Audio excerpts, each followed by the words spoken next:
When someone enlarged Franklin's portrait on the new US dollar bill by 50%, they noticed that many tiny details had changed. Even the color was printed using microtext. Even if someone used the most advanced printer, fake bills would still show more patterns. So the first step was to create a more detailed master plate. But before that, someone had to draw the template. With his incredible drawing skills, the man carefully drew every number, every letter, and even each strand of hair on the portrait. After 2 months of effort, the master template was finally finished. Next came the process of making the printing plate. This step required even more precision. With an accuracy of 1/10,000th of a millimeter, they had to control optics, temperature, and water flow perfectly. If they failed even slightly, the whole plate would be ruined. Luckily, the plate-making expert was highly skilled. After many rounds of grinding and testing, the plate was successfully completed. Its precision had reached the highest level. But that was not enough. The second step was to get a gravure printing machine. However, only governments were allowed to use this type of machine. By chance, a bank in Eastern Europe went bankrupt. All of its equipment was sold at a low price, including a gravure printing machine. The third step was to find acid-free paper.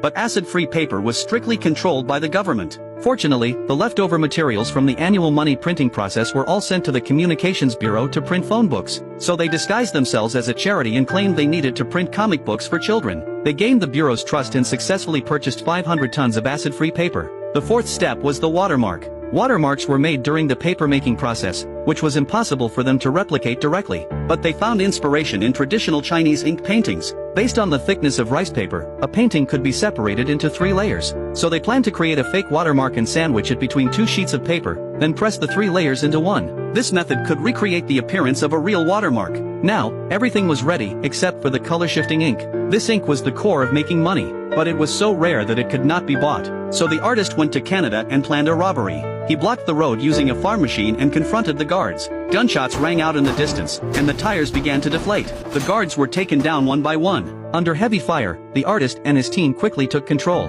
That was how they got the color-shifting ink. Soon, the printing machine started producing the new US dollars. Once released, the fake bills were quickly bought up by crime bosses everywhere.